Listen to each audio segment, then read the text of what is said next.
চোখের সমস্যা নিয়ে কখনোই দেরি করা উচিত নয়। গাড়ি চালাতে বা রাতে দেখতে সমস্যা হলে তা হতে পারে গুরুতর কিছু।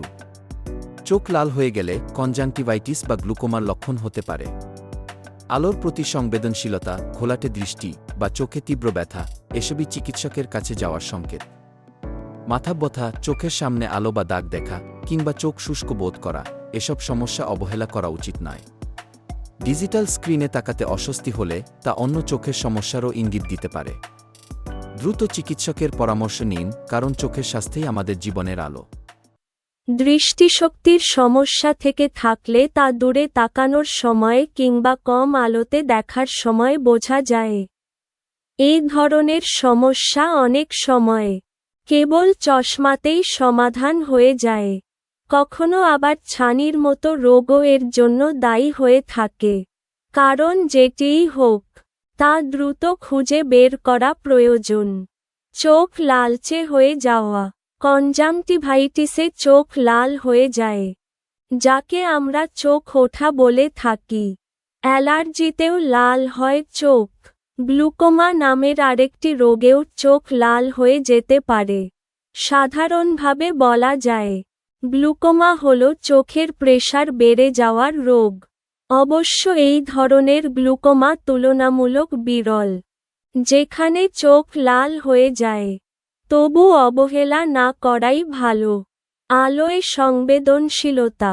চোখের ভেতরকার বিভিন্ন অংশের প্রদাহের কারণে আলোর প্রতি সংবেদনশীল হয়ে উঠতে পারেন।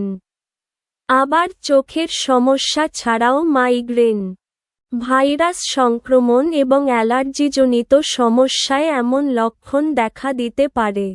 কারণ যেটিই হোক, বিষয়টা নিশ্চিত হওয়া জরুরি। চোখের কোনো অংশে প্রদাহ হয়ে থাকলে চিকিৎসা প্রয়োজন অতি সত্বর। ঘোলাটে দৃষ্টি। ঘোলাটে দৃষ্টির কারণ হতে পারে চোখের সমস্যা কিংবা স্নায়বিক সমস্যা। ঘোলাটে দৃষ্টি নিয়ে চলাফেরা করতে গিয়ে ঘটে যেতে পারে যেকোনো দুর্ঘটনা। তাই চিকিৎসায় দেরি করবেন না। চোখে ব্যথা।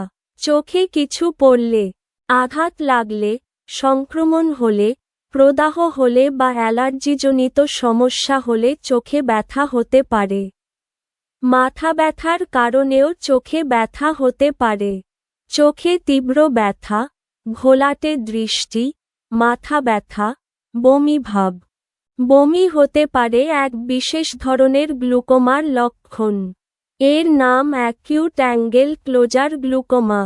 এটি একটি মেডিকেল ইমার্জেন্সি। জরুরি ভিত্তিতে চিকিৎসা না করালে অল্প কয়েক দিনের মধ্যেই দৃষ্টি হারাতে পারেন যে কেউ। বারবার মাথা ব্যথা। অনেক কারণেই মাথা ব্যথা হতে পারে। চোখ সংক্রান্ত কিছু সমস্যাতেও মাথা ব্যথা হয়। তাই বারবার মাথা ব্যথা হলে এবং সেটির অন্য কারণ জানা না থাকলে চোখের চিকিৎসক দেখিয়ে নেওয়া ভালো। চোখের সামনে আলো বা দাগ। চোখের সামনে হালকা কিছু দাগের মতো ভেসে যাওয়া একেবারেই অস্বাভাবিক কিছু নয়। তবে হঠাৎ চোখের সামনে আলোর ঝলকানি বা ছায়া দেখা কিংবা অনেক বেশি পরিমাণ ছাইরঙা বা কালচে দাগ দেখতে পাওয়ার মতো সমস্যা সৃষ্টি হলে দ্রুত চিকিৎসকের শরণাপন্ন হওয়া প্রয়োজন। রেটিনার মারাত্মক সমস্যায় এমন লক্ষণ দেখা দিতে পারে: চোখ শুষ্ক বোধ করা। আর্টিফিশিয়াল টিয়ার ড্রপ বা কৃত্রিম চোখের পানির ড্রপ ব্যবহার করে চোখের শুষ্কতা মোকাবিলা করা সম্ভব। তবে এই ড্রপ ব্যবহারের ৪৮ ঘণ্টার মধ্যে শুষ্কভাব না কমলে চিকিৎসকের পরামর্শ নিন। চোখ থেকে অতিরিক্ত পানি পড়া। আমাদের চোখ স্বাভাবিকভাবেই একটু ভেজা থাকে, তবে চোখ থেকে অতিরিক্ত পানি পড়াটা অস্বাভাবিক। এই সমস্যার চিকিৎসা প্রয়োজন। একটি জিনিসকে দুটি দেখা। এমন লক্ষণের জন্য চোখের সমস্যা ছাড়াও দায়ী হতে পারে স্নায়বিক সমস্যা। জরুরি ভিত্তিতে চিকিৎসা নিন এমন সমস্যায়। ডিজিটাল স্ক্রিনে তাকাতে অস্বস্তি। ডিজিটাল স্ক্রিন ব্যবহারের সব নিয়ম মেনে চলা সত্ত্বেও যদি স্ক্রিনের দিকে তাকাতে অস্বস্তি হয়, তাহলে চিকিৎসকের শরণাপন্ন হন। চোখের অন্য কোনো সমস্যার কারণেও এমন লক্ষণ দেখা দিতে পারে।